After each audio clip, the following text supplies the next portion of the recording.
Welcome back to the Boneyard Podcast, everybody. This is your host, Jared Sheff, along with my good friend. Artemis Brower. We're coming to you this week with episode 227. 227. Already missed you last week. Yeah. I was a little under the weather. My co-host tonight is a little under the weather, but I didn't have a voice last week. I'm gonna be honest with you. That was one of them days where I was asleep for about 15, 16 hours, just not feeling it whatsoever. So I had to call the audible last week. No, I get that now. I feel like absolute dog doo-doo. Not gonna lie. But we're here. I have a voice. If I didn't have a voice, I would not be on here. I would not subject the wonderful listeners of the Boneyard Podcast to that. If you call me at like 8 o'clock in the morning, probably don't have a voice. Probably no go. But yeah, man. Good seeing you. I guess what, Sunday?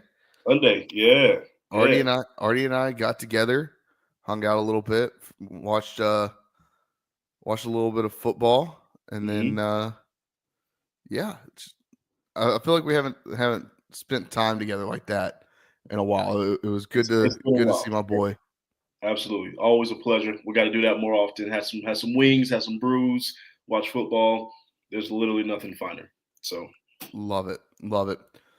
All right, well, Artie, let's get into it. Episode 227. Do you have a 27 for me? I do have a 27. I was thinking about this earlier today, and I was like, you know what?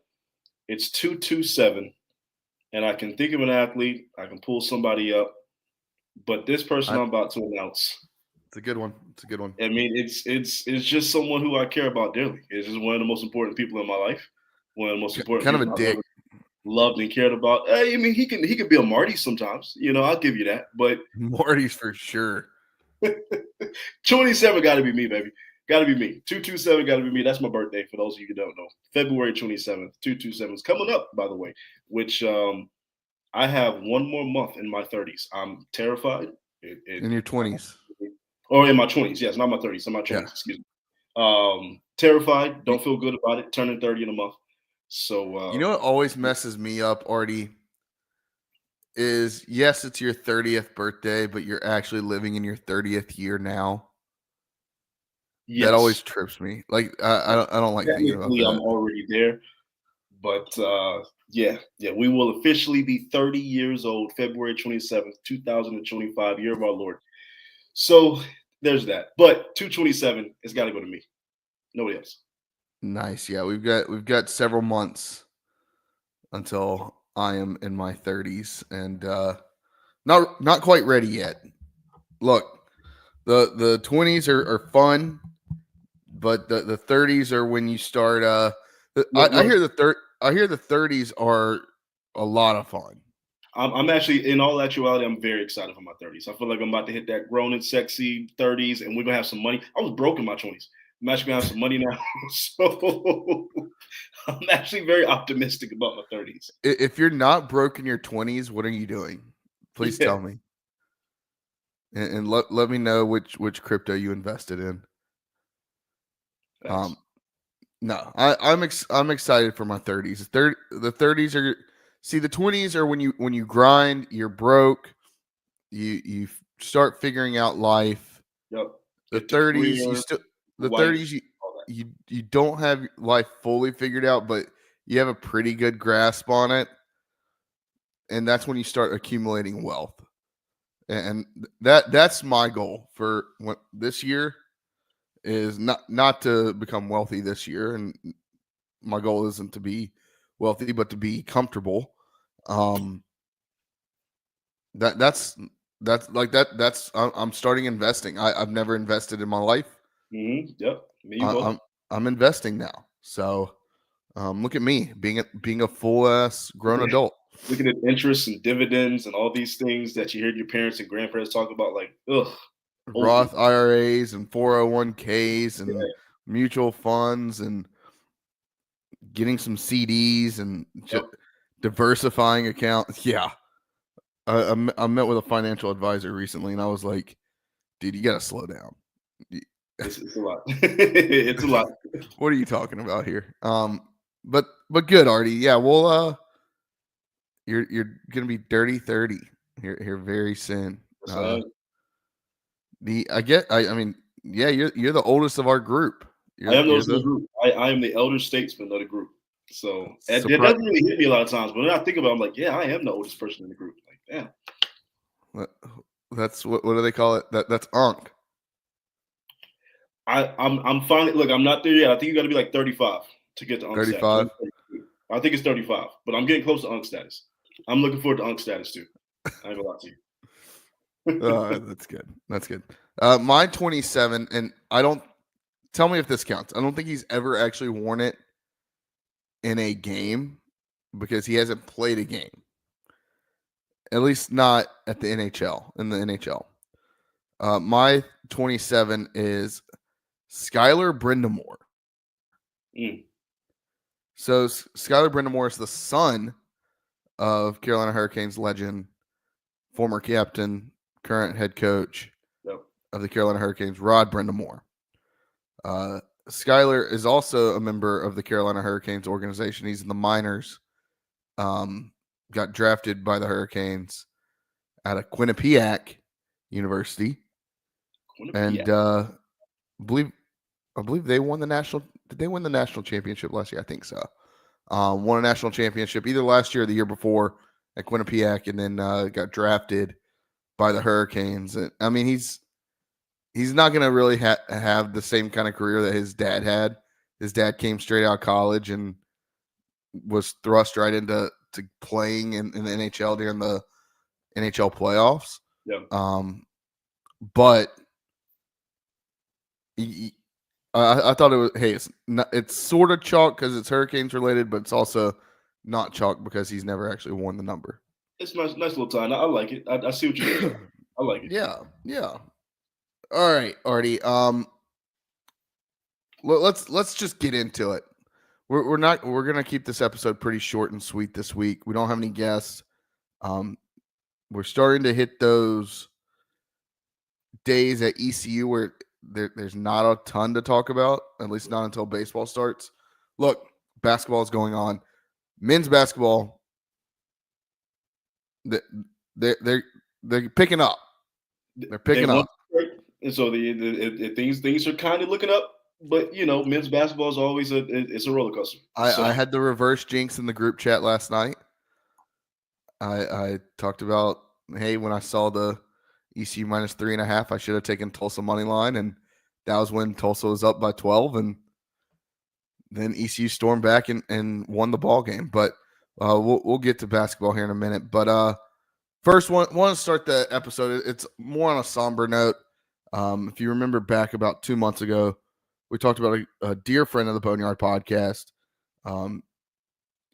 Navy play-by-play voice Pete Medhurst, and his diagnosis with brain cancer and the battle that he was beginning then. Unfortunately, it came out yesterday that our good friend Pete, I don't want to say lost the battle because he battled to the end. His life came to an end, unfortunately, yesterday. But his life lives on through all the memories that we have here on the Boneyard podcast with him. And just an all-around great guy. Yeah. Pete would call me or text me occasionally just to check in. He'd be watching ECU baseball and he'd be like, "Oh, that was a big time play," and talking about ECU baseball with me. Pete loved baseball. He was on the Nationals broadcast. He was on the Ravens broadcast for a bit. So I say all this to say that we are sending our love and wishes and prayers up to our friends up in Annapolis and to his family, most importantly. I mean, Pete was a true family man. I know his daughter was looking to play softball at ECU at one point.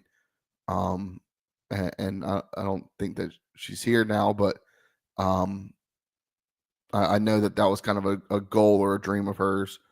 So he was talking to me about ECU softball quite a bit, and I was like, Pete, we have a softball team. I can't tell you the ins and outs of all of it, but Pete always had his finger on the pulse.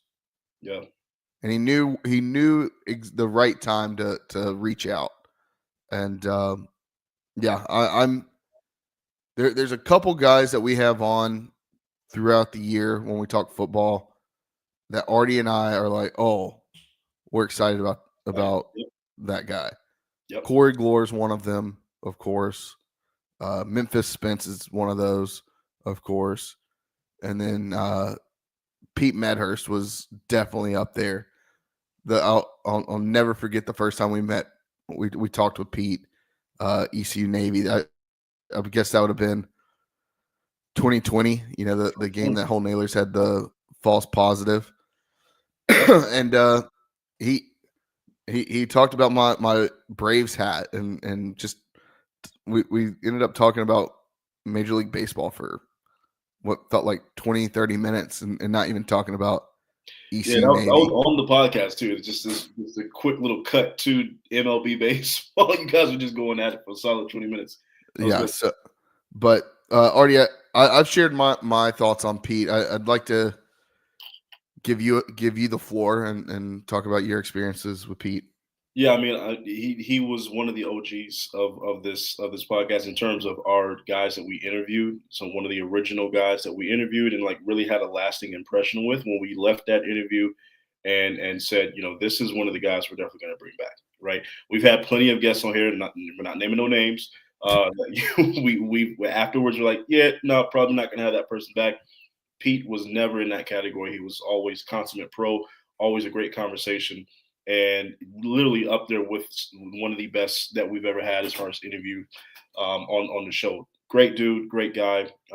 Gutted when you texted me that yesterday. You know, obviously when you get that diagnosis of any type of cancer, but especially brain cancer, that's just devastating news. But you know, just gutted when you told me that, just because of how good of a person he was, how much he not only meant to, you know, us, but to Navy athletics in general, to the population up there. I've seen it on Twitter today, just the outpouring of support, comments people have made on it. He touched so many people's lives. So there's not enough words, there's not enough accolades that I can give, you know, to describe just how good the man was. But yeah, Pete's going to surely be missed. I'm going to miss the hell out of our conversations. The fact that we couldn't have one last conversation, I was thinking about that yesterday. It's like, damn, like I really wish we could have had one more conversation with Pete, especially this past season.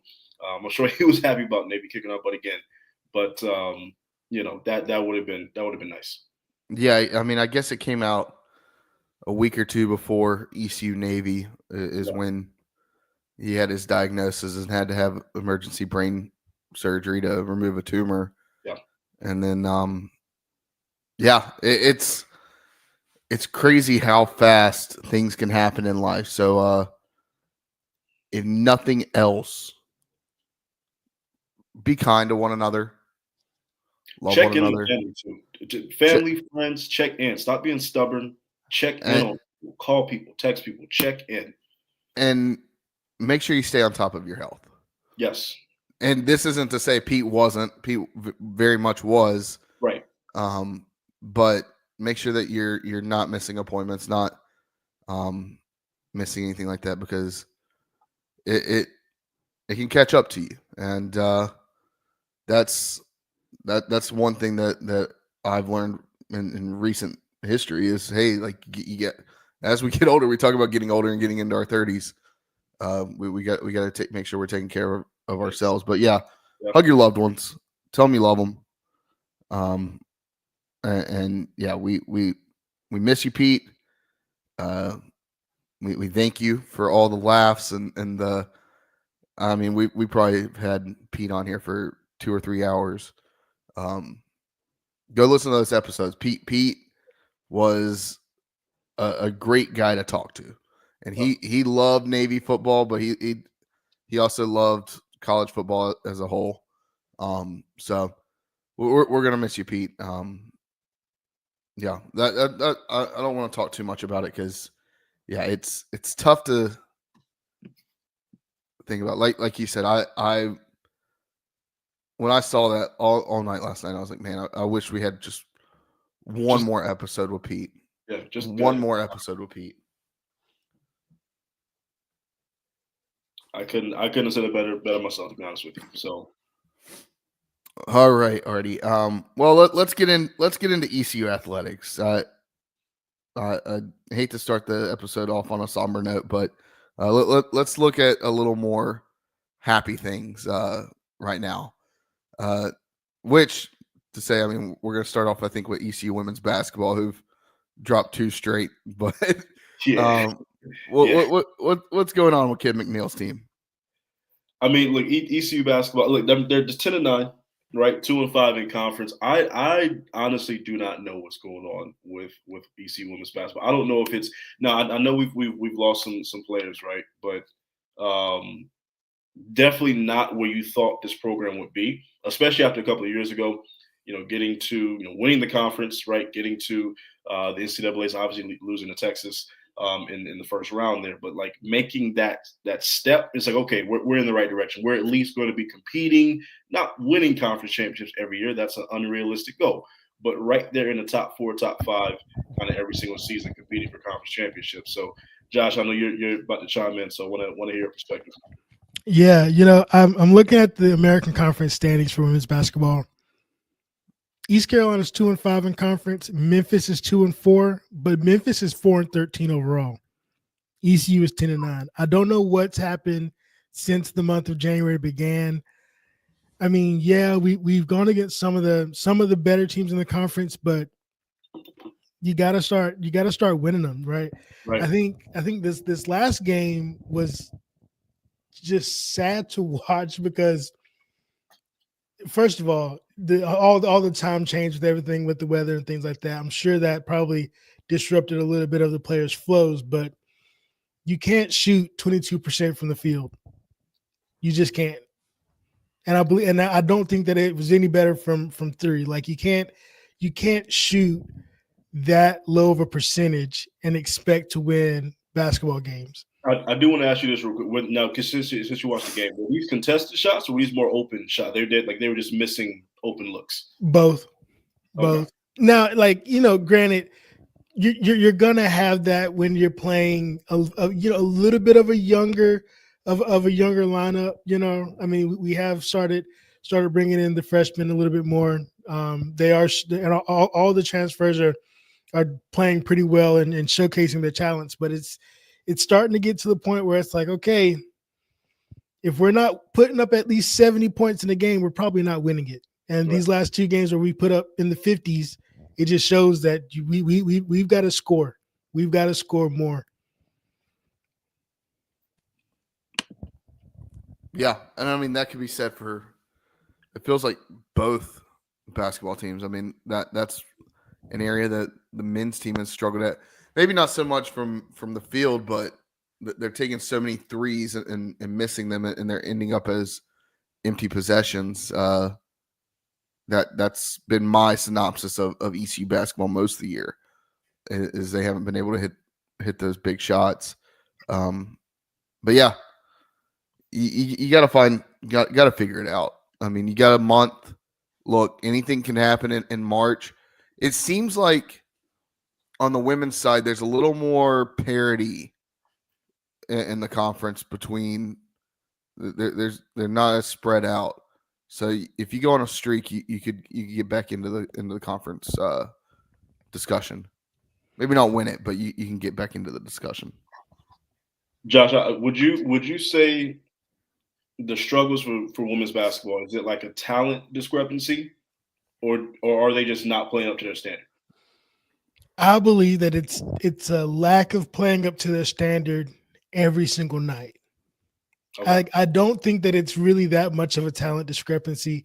I don't see these teams, and I think we will find out more on Saturday when they play USF, who's currently 12-8, but they're 5-2 in conference, sitting at 4th place. Like I think we'll see a little bit more where the talent level stacks up and see if ECU really comes to play. But it hasn't looked like it was talent. It's looked more like taking some bad shots here or there, or just buckets not going in, and then when the bucket doesn't go in, you got to get the rebound. Kind of it's typically been that kind of stuff in the games that ECU has lost. Gotcha. Well, look, if there's one person I got faith in, it's Coach Kim. So if there's anyone outside of Coach Godwin in ECU athletics, I got faith in, it's Coach Kim. Now I will ask you guys this: how much of an impact do you think it is that Coach McNeil's husband, Corey McNeil, is now at UNC? I haven't really even thought about that being part of it. I mean, yeah, he left. It's kind of a weird dynamic, right? Like, right. How do you have that conversation? Like, what's that conversation like? I personally don't think you should work with your significant other at the same place anyway. That's just like me and Ashley should never ever be at the same establishment working at the same time. Number one, we're not getting that done. But number two, I just don't think that's I would agree. No, but still, like, how did that come? I would have loved, because obviously she had to know he was interviewing for the job. Oh yeah, they're married. That conversation's coming up. Yeah. I mean, kudos to them for being able to do that. But yeah, because you're not wearing Carolina blue and coming back home to a pirate like that. That's not. I don't know. I don't know. Maybe we're just different. I think because we went to ECU, it feels a lot different. But I mean, for them, it's like I mean, my wife went to Carolina. Look, like that's one thing, but I just think of the dynamic of, hey, honey, just so you know, I'm no longer going to work for you. I'm going to go work, 60 miles down the road in Chapel Hill. If it's to advance his career, right, which I'm sure this is what they had, the conversation they had at the dinner table. She's got to be supportive of him, of course. Yeah, advancing his career and moving on. Like, there's no shame in that. Now, she gets ranked because she's a head coach. So, like, in the household, I feel like she should get ranked. But that's just I agree on that, though. I do agree. Like, yeah, you're at the higher D1, but right. I'm still the head coach. I'm still the head coach. Like, I'm still the decision maker around here. Exactly. Okay. So let's transition. Let's talk some men's basketball. After a slower start to conference play, and look, you've had a tougher, I think a little bit tougher of a schedule to start conference play, and now you're kind of getting into the thick of it. ECU gets 2 big road wins. I mean, you could almost pencil a road win in at Wichita State at this point. For whatever reason, ECU plays very well in the state of Kansas. For whatever reason, who knows? Well, Josh, what's been different? I haven't been able to watch ECU basketball the last couple of games. Free throws, and rebounds. I think that the biggest difference, especially last night, was now they didn't outdo them percentage wise Tulsa did not outdo ECU percentage wise from the 3, free throw, rebound, turnovers, steals, or field goal percentage. ECU led in all of those categories at the end of the day, and I think that's really what helped. And you still only won by what, 2, 3? They won by 9. I know that game got real close because ECU was down 12. Then they tied it up. I felt like, well, they won by 9, but it went to overtime. So yeah, I'm thinking about regulation, but yeah, I mean, when you lead in all those categories, you should win the ball game. But the fact that you led in all those categories and it still went to overtime is still a little concerning. Yeah, I'll say ECU shooting above 70% from free throw, both games definitely help. Shooting above 45% against Wichita State from three, and just above 40 for the Tulsa game, and then shooting almost 50% from the field against Tulsa last night definitely was what were the keys to winning. And I think that if ECU can find a consistent way to put those balls in the net, Yeah. I think that'll solve everything. Right now, I mean, ECU's out rebounding. ECU is getting the steals. They're protecting the ball for the most part. Like you gotta get the ball into the basket. For sure. Now, the next game's winnable. Look, you dropped one already to South Florida, but you can beat South Florida at home on Saturday at 1:00. If you're in Greenville, get to Minji's. Alumni game, right? Yeah, and it's back to back games, men's and women's. So, and they're both USF. So there's really no excuse for a cold Saturday. I never understood why they did the back-to-back and then they would have the men's game first. Get the people in the doors. I guess, and hopefully have enough, layover for the women's game to where it's kind of Yeah. Nobody wants to get back. Nobody wants to go back to the cold yet. So just stay inside, get your popcorn, and have a seat, please. Fair. I do try to get that. I mean, honestly, looking at the schedule though for ECU men's basketball, their last 11 games, there's a lot of bottom feeders in the conference. And now we're not a top dog by any means of the imagination. But I mean, what's the likelihood of us finishing over 500? In conference, Charlotte twice. You got Tulane, UTSA. Charlotte's a dub. I mean, none of these teams are good. All these teams are behind us in the standings right now. And all these teams are not Tulane, but Rice, about UTSA, like us. They're average. Look, I mean, you're only 2.5 games back in the conference. Now, the conference as a whole is, I mean, you look at the overall conference, it's a bad conference this year.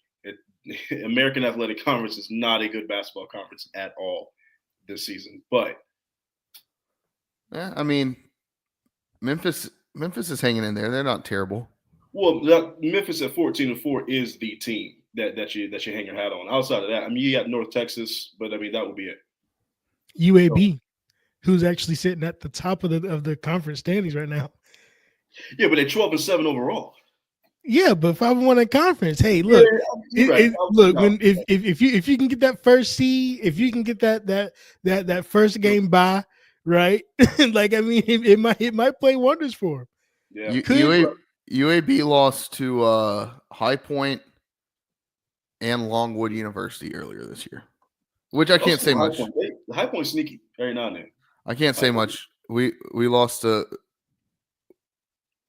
Northwest Alabama, Southeast, something like that. North Alabama. North Alabama. Sorry.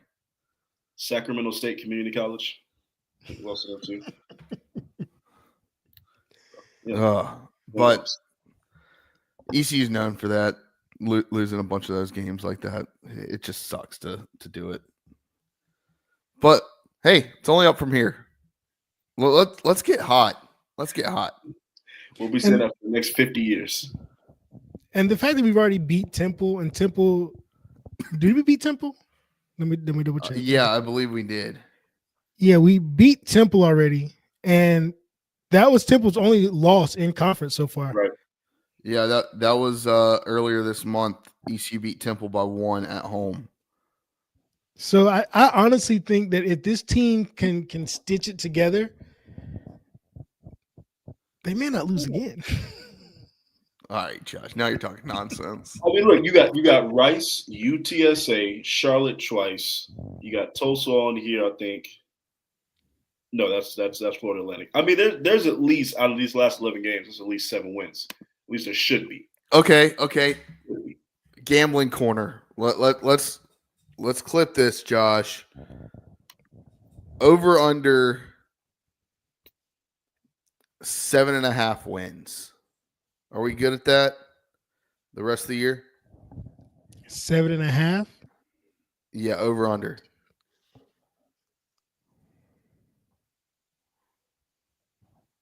Are we good with that number, or do we think it needs to be higher or lower? I mean, 7.5 out of there's 11 games left. Mm-hmm. There's 11 games left. So you win 8 of the last 11. We're not winning eight of the next 11. I'm gonna say that we're not winning 8 of the next 11. I'm taking that. You're the one that said 7. I said there should be. There should be. That doesn't mean I believe that ECU basketball will win. Artie, I've been watching Ted Lasso, and you have to believe. I'll say this. If ECU can win just the home games remaining, and then that's beat 6. Charlotte on the road. And beat Charlotte on the road, that's 7. And the UTSA on the road, that's 8. That's 8. Not to mention, I mean, Temple, we already beat Temple, but it is at Temple, so that's. I don't think it's. I mean, FAU isn't the FAU of 2 years ago.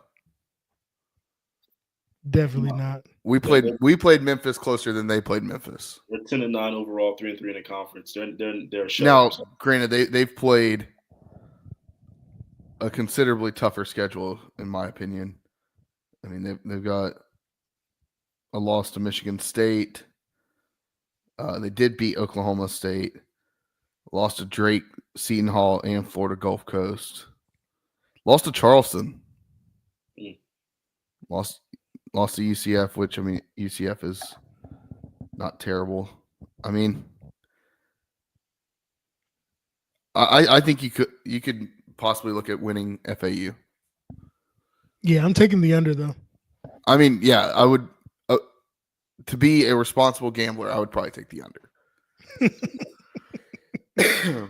But being a homer, I'd take the over. Let us know what you would do. Over under 7.5 wins for ECU the rest of the way. There's 11 games remaining. Over under 7.5 wins. Can we get there? Can we do it? What would that put us at? That would put us at. We got 8. What's that? 19 and 12. I'll take that. 19 and 12 is a good year for ECU basketball. Yeah.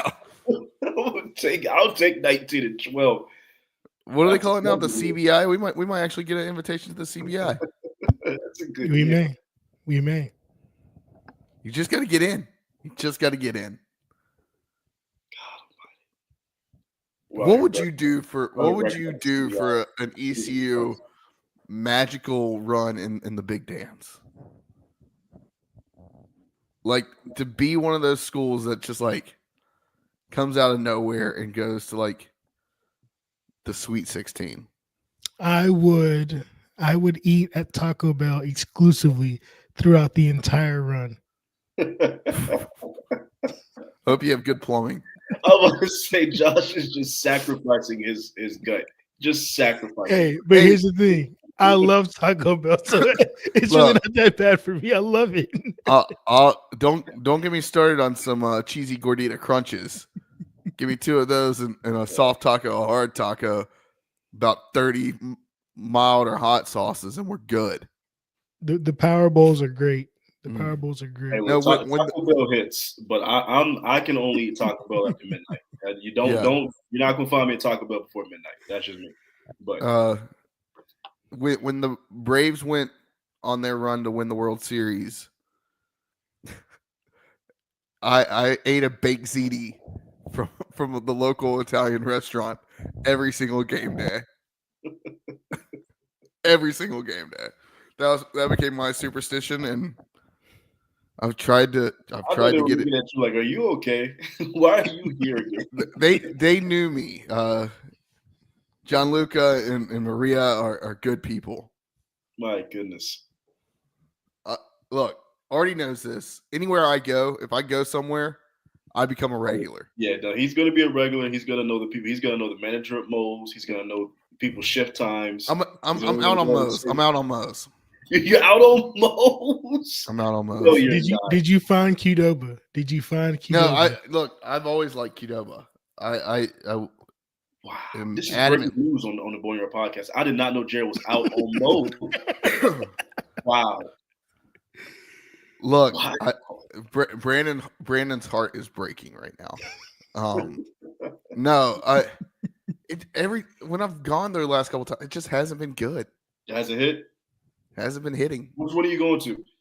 Clemens. Okay, I don't think I've been to one of Clemens. I've always gone to the one in Clemens, and I usually go to the one. Throughway sucks. Yeah, that's the one I usually go to was Throughway, but I haven't been to Moe's in quite some time. See, Brandon's texting the group chat. Moe's has fallen off. So hold on. So where are we going then? What has replaced Moe's? Something had to replace Moe's. Well, I'm not going anywhere for lunch anymore. I don't eat lunch. I'm doing intermittent fasting. Okay. I've always kind of been an intermittent fasting guy. I eat breakfast. I eat dinner. I don't eat lunch. I don't usually eat lunch myself, but if I had to say, I do a lot of Taco Mama. And people listening that aren't in Winston-Salem are like, whatever. Taco Mama is my burrito spot. Or Sabor. If you haven't had Sabor over on Miller Street already, I've heard great things about Sabor. I have not had it yet, but I am going to definitely try Sabor. My order at Sabor is a burrito, 2 empanadas, and occasionally a cheese quesadilla. But they seem more authentic. That seems more my alley anyway. Yeah, it is. It's and the empanadas are like $5, and you can have them delivered. And so every once in a while, I'll just hit up Uber Eats, no free ads, and have 2 empanadas with the spicy rosada sauce on my doorstep. Love it. They also have Taco Tuesdays. Love it. They have them in Charlotte, and I think one in Raleigh. So if you're a podcast listener in any of those areas, you can get Sabor as well. No, I like Sabor. I haven't been eating out, man. I've been doing better. Hey, look, there's nothing wrong with not eating out. This is a cooking household. We chef it up all the time here. Look, I don't cook. My wife cooks. I do the dishes. Oh, you got to cook every now and then, Jared. Come on now. I do. You got a Chef Boyardee that thing for Savannah. I will make when we have spaghetti. I will do spaghetti. I will do tacos.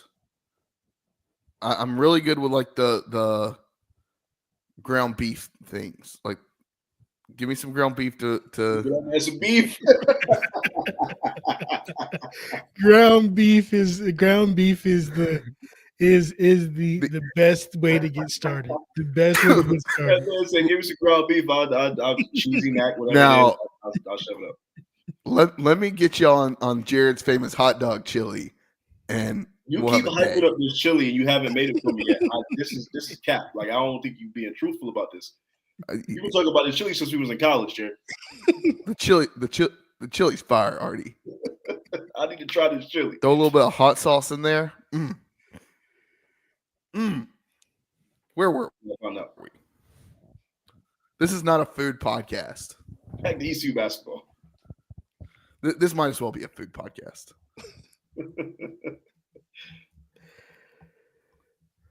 One of my favorite questions, and this is staying on food. Josh, I know you were in the band, so maybe this doesn't hit you the same way it does me. What was your go-to meal at like ECU sporting events? Josh, like I said, you're in the band, so maybe you weren't eating anything, but yeah, we had this thing called the snack pack. Thank you to my Tau Beta Sigma sisters, sorority to my fraternity that serves the band. We had snack packs, $25 for the whole season. You got a Gatorade, and I can't remember what snacks came in it, but there were some snacks in it, and you got it after halftime. That was That was the best that you could get as an ECU band. Now was that for football and basketball, or was that just during basketball season? Just for basketball, or just for football. During basketball season, just a pretzel and the free cup of soda that we got at the back concession stand that nobody really ever went to. That back concession stand was like going to a Waffle House at like 3:00 in the morning. Yes, and yeah, that free little cup of soda and usually a cinnamon pretzel. I don't care if we were playing NC State at noon on September 1st, or if we were playing Northwest Arkansas Pine Valley in basketball on January, or I guess November 17th. I was getting 2 slices of Papa John's pizza and a blue Powerade every game. I can't confirm that's exactly what Jared would get. I've been with him several times. That's exactly. And I would go right before halftime. I would beat the crowd, beat the rush at halftime, like the 4-minute timeout. I would go. I'd be like, all right, I got to dip out, because that's when I was starting to come down from my buzz. I needed a little something to like fuel me through the second half. All right, what's next? ECU swimming and diving. Quick shout out to Kaylee Hamblin for winning, for being awarded the American Athletic Conference Swimmer of the Week, and Frida Guzman, who was awarded her 5th American Athletic Conference Diver of the Week for the season. Swimming and diving still just I don't know. They're skimming the pool, I guess, with every single team that they've matched up against this season. Just great stuff in the pool. They're drowning their competition. I see, I like that. I guess, yeah. That was good. That was good. Got to break out those copywriter skills every once in a while. And then we got some hires on the ECU football front. Cornerbacks. We replaced the guy that went to Alabama. He wasn't here long enough for me to remember his name. Well, he never actually signed. He pulled the Bill Belichick, but actually didn't sign and went somewhere else. That's crazy. Yeah, true. That's crazy. Pull the bulldog though. So Teron Williams is returning to ECU.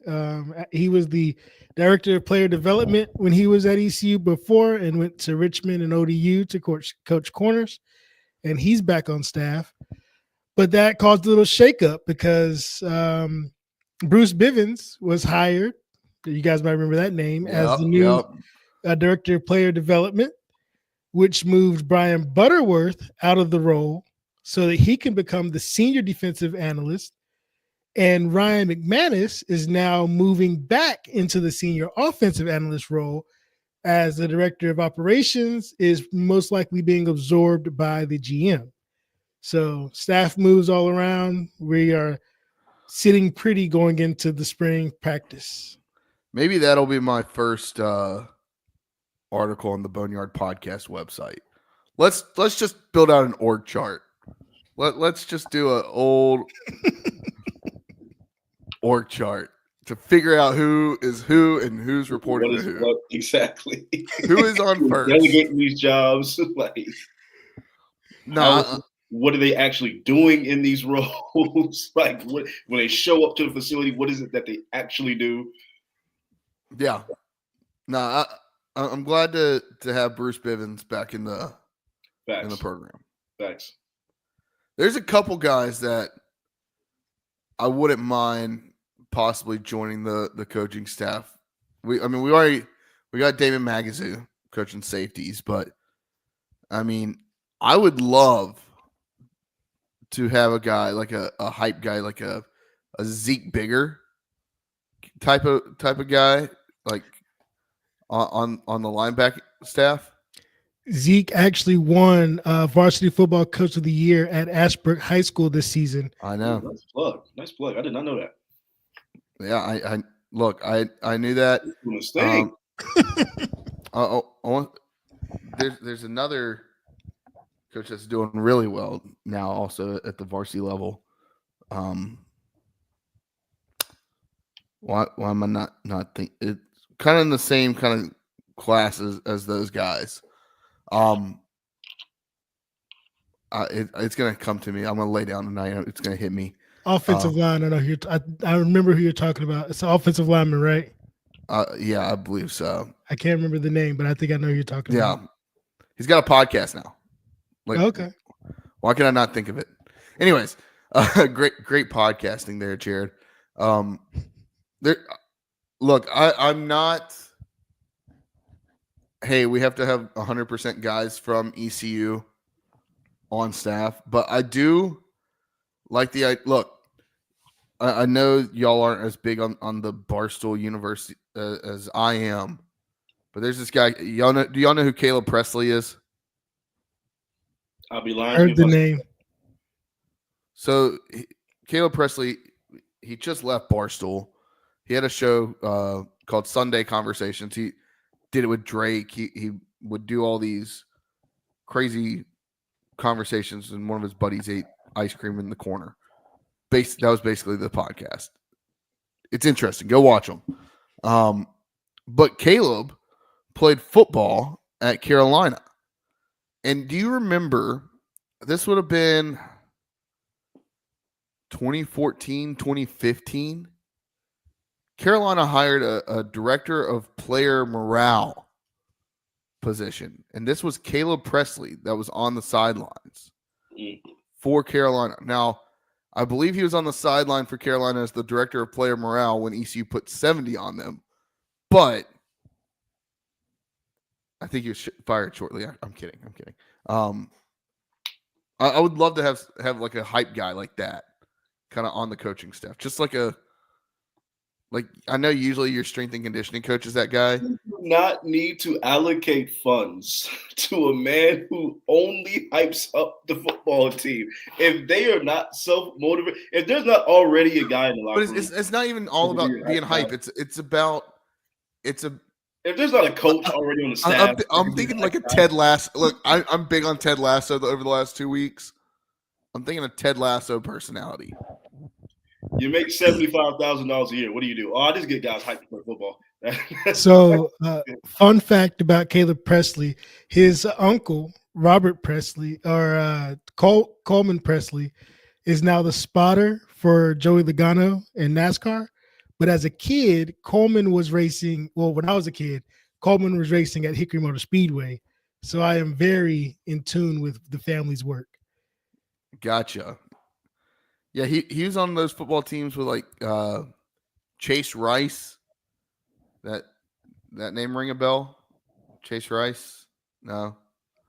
Country music artist. Played and Luke Combs. Luke Combs didn't play football. In high school. In high school? Yeah. Okay. They were all in the same high school, AC Reynolds. I didn't realize they all went to the same high school, but fuck Luke Combs. Look, I used to be the biggest Moe's stan. Now I just channel all my energy to hating Luke Combs. That's my trope. All right, what's next? Nothing. We got gambling corner, walk the plank. Yeah, we got walk the plank. You got gambling corner. Okay, walk the plank. Do y'all have one? I think we can all agree. The officiating, I won't say purely the officiating.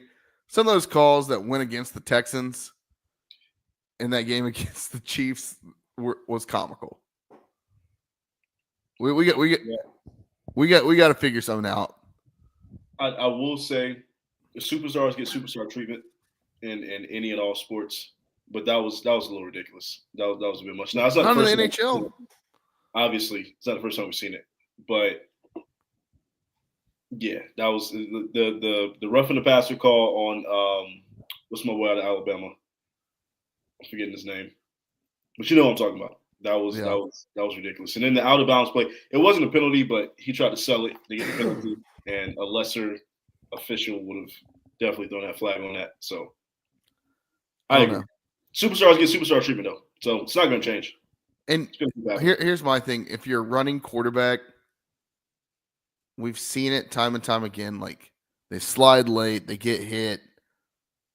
Like, come on now. At some point, we got to say, okay, you're a runner. You're no different than a running back. Yeah, I think as a runner, you should lose all those quarterback privileges unless it is blatant, right? Unless it's obvious, clearly to the head. But again, but that goes for running backs too. Like, if Mac Jones is out there doing that, he's not getting that call. Patrick Mahomes is going to get that call. That's just how it works. So, Josh, I'd like to hear your take.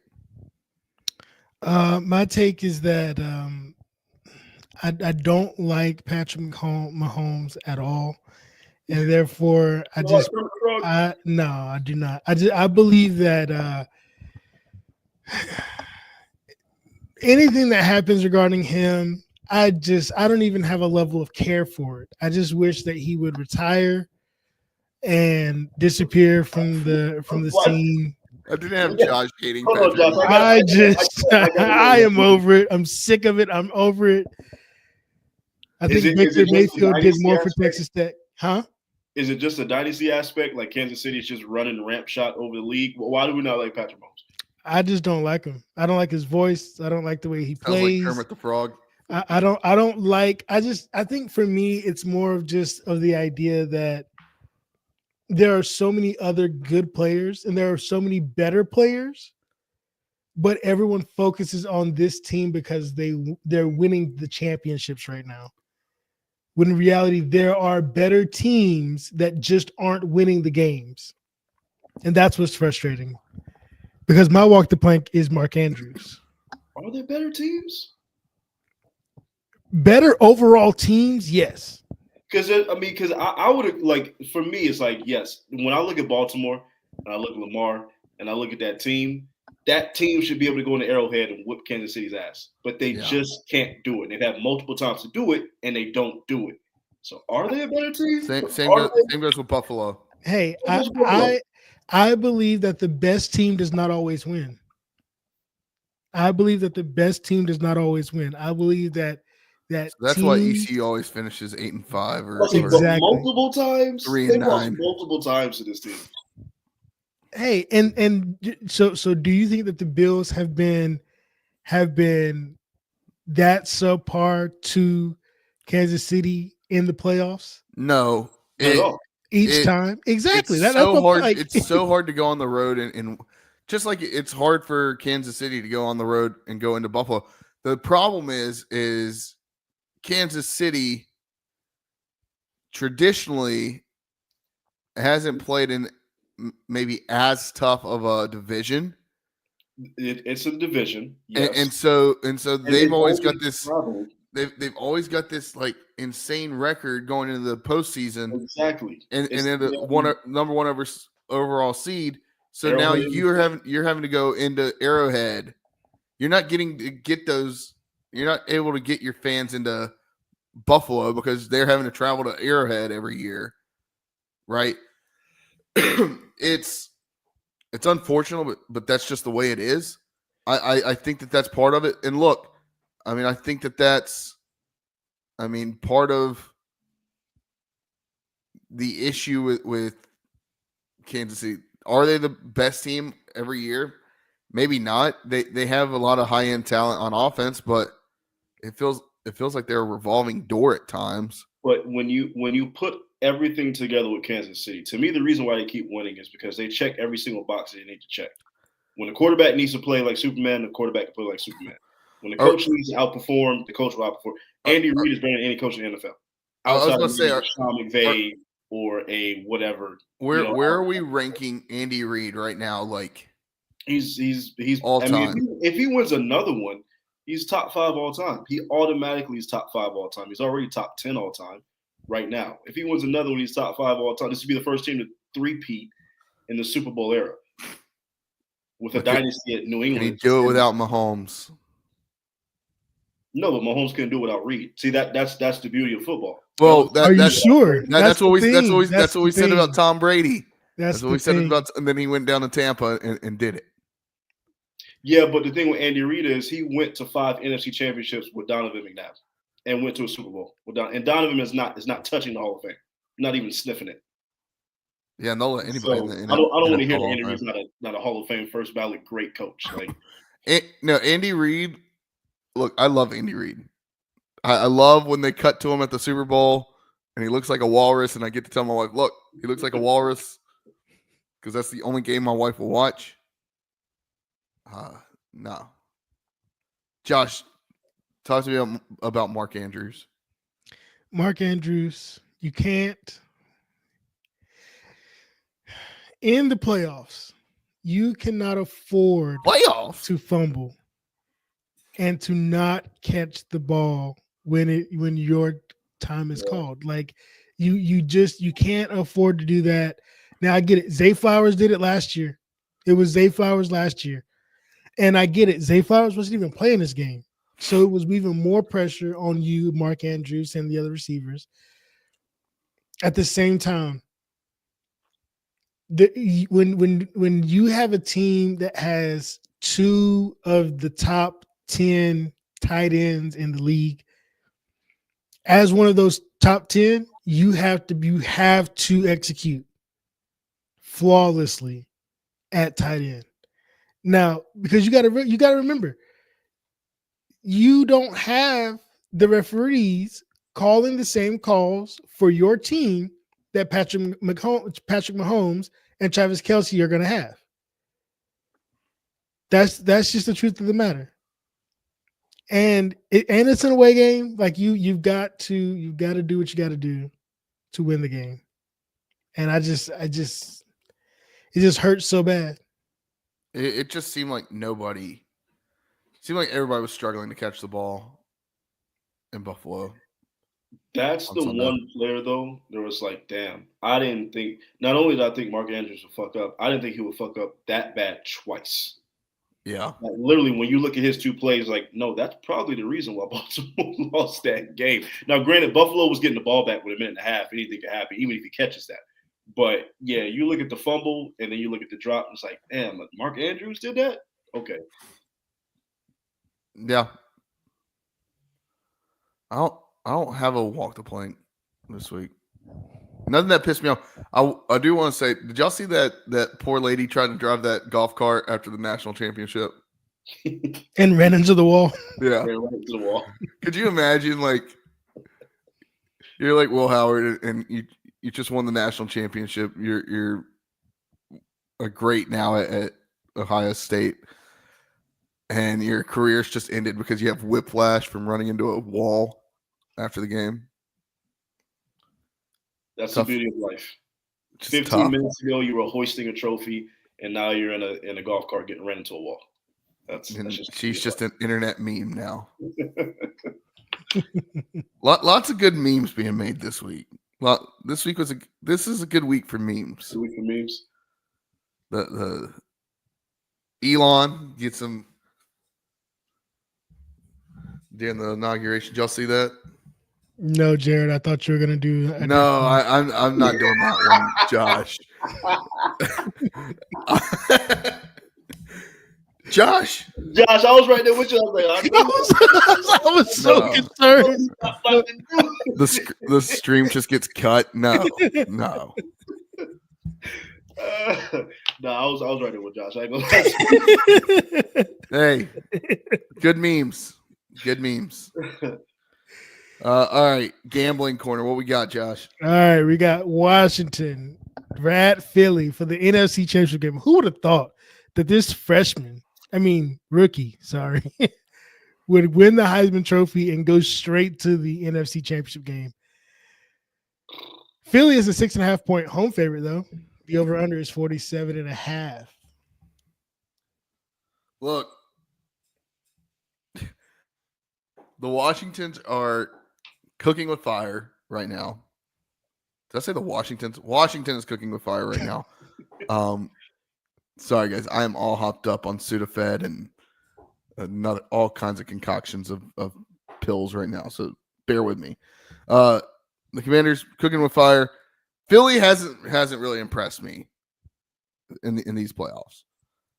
Give me the Commanders money line to make the Super Bowl. I'm all in on Jaden Daniels. Jaden Daniels is the future of Team Shaffett in fantasy. He's my keeper. I am keeping him. He's going to take us to the promised land. Over under.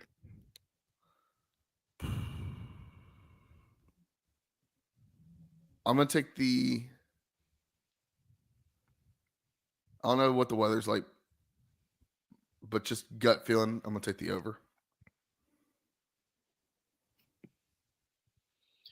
Yeah, this is one of those games where I like both teams. Like, I root for Jalen Hurts. Obviously, I'm rooting for Jaden Daniels. I like Jaden Daniels. As a Bears fan, I'm sitting there like, damn, I really, really hope we didn't do it again. Y'all did it again. I guarantee y'all did. God, I hope we didn't do it again. Y'all can't get out of y'all's own way. Like, again. Because if Jaden Daniels goes on to not only make the Super Bowl, but be like this just transcendent generational talent, and we just got Caleb over here kind of doing this thing, getting us to the playoffs, but not really doing it. Painting his fingernails. Like, oh my God. I wouldn't be able to control myself. But I still like Jaden Daniels. Good for Washington. They ain't been there in like 50 years. Good for them. I'm happy for Washington. They deserve this. I like Philly though. They're at home. There's not going to be any Washington fans there because Philly's going to kill you if you show up to Philly wearing any Commanders gear. That's just a statement. So it's going to be all green, all Kelly green, all Philly. You give the rock to Saquon. You let Saquon do his thing. You let Jalen do his thing if he's within reason, somewhat healthy. I don't know. They're a dysfunctional family, but they get it done, right? They don't like each other. They're dysfunctional, but for some reason they just get it done. So I'm not as worried about Jalen and Derek. It seems like their receivers, like maybe the part of that's on Jalen, but you haven't had your big receivers pop off at all this playoff. Well, look, I mean, AJ's out here crying and reading books on the sideline. He'll be all right. He's gonna do his thing. He's a well-educated man. Devontae's what I'm worried about. Devontae's been kind of quiet. If they can get Devontae Smith going and Saquon does his thing, yeah, AJ get his touches, but Philly's gonna win this game. Philly's gonna win this game, and I got the over. I got the. I think it's like a 28-24 kind of football game. So. I believe that if Philadelphia really wanted to make this game something special, they would just do a little bit of what Washington has done all season and play some of that college offense. Get Devontae Smith moving in some motion, some jet sweeps, some jet tosses, right? He's a Heisman Trophy winner. Get him going. Get AJ Brown on some screens, right? Like I'll say that screen by who was it? Was it by Detroit last weekend? That screenplay where they scored I think they scored a touchdown on that play. Just a beautiful execution of a screenplay. If Philadelphia can add that to their offense, because I don't see that a lot, it's going to be real special. But I do believe Washington's going to win this game, and I do think that it hits the over, just because I think Jaden Daniels he's a fighter, man. He's a fighter. Best rookie we've ever seen. This is the best rookie season ever. The craziest stat that I've seen is Jaden Daniels and the Commanders have more fourth down conversions in the first two games of the playoffs than any other team has ever had in a playoff run. Yeah, it's a four already. They are the like Josh said, they run a college football offense, right? Now I will say, screw Dan Quinn. But if it weren't for Kyle Shanahan having a complete brain meltdown, Dan Quinn might be going for 2. Yeah. And Dan would honestly probably still be in He'd probably still be with Atlanta. Yeah, had he won that, he'd probably still be with Atlanta. God, I hate Dan Quinn. Don't hate Dan. No, screw Dan Quinn. and Kyle Shanahan while we're at it. Hey, Kyle Shanahan is not a good coach. Look, with Washington making it to the NFC Championship, this leaves one team that hasn't made it this century in the NFC. Artie, any guesses? Dallas. There you go. And I think that's just good for America. Dallas. Josh, who's your team? I don't have an NFL team. I Okay. like specific players along the way. Okay. I like schemes. I like offenses. Okay. If you had to put together a team, give me your favorite offense, favorite defense, and create your own team. Gotta go Washington's offense. Yep. And gotta go. Wild to say this right now. Gotta go with Denver's defense. Denver's defense is stout. Sneaky good. Not to mention Jaquan McMillan. Yeah. There you go. Sneaky good. All right. What's the other game? Bills, Chiefs. Buffalo, Kansas City. Kansas City's only a 1.5 point home favorite. The over-under is again 47.5. I'm going to go ahead and take this first. Kansas City is going to run away with it. It's going to hit the over. And, yeah. Yeah, this is the Arrowhead Invitational. As much as I would love to see Kansas City lose this game, I really want to see Josh out. I really want to see Lamar get there, truthfully, but that's not going to happen. So, yeah, I don't believe in Buffalo. I think Buffalo's going to play great. And I do think Buffalo is slightly a better team. And I just – Kansas City's going to do what Kansas City does. It's going to hit the over, but they're going to win. They're going to win on a walk-off field goal. Or Mahomes is going to finagle his way to get the ball last with 30 seconds. It doesn't matter. If there's 1 second on the clock, I believe Kansas City's going to win the game. So I'm taking Kansas City. Yeah, as much as I want to take Buffalo, I'm taking Kansas City. I don't think that I don't think Buffalo can go into Arrowhead right now and beat them. I just don't. And over under, I'll take the over. All right. All right. Is that it? That's it. That's all we got. Well, that's it for the Boneyard podcast this week. I know we said we were going to go short. We ended up doing a little over an hour. So thanks for hanging in there with me as I try to get through another episode. Another flu game already. Make sure you follow us on social media at Boneyard Podcast. Josh corrected me last week, saying TikTok was going to be gone. TikTok is still around. We're at the Boneyard Podcast on TikTok. Make sure you subscribe, follow us there. And then also make sure you subscribe to our YouTube. And then if you don't, you can walk the damn plank. And then leave us a 5-star review wherever you listen to your podcast. Whether that's Apple, Spotify. I think we're on Amazon now. I really don't even know where all we're at. But I know Apple and Spotify are the top 2. Leave us a 5-star review. If you don't already, Josh, what can they do? Down playing, baby. Damn right. All right. That's all I got. I'm gonna go suck down some halls. Already some more Theraflu, some more Sudafed. Hey, as always, Pirate Nation, stay warm out there. It's cold out here. It's Brick City. So stay warm, wash your hands, wash your butts. Stay safe. We'll see y'all next week. Deuce. Go damn Pirates.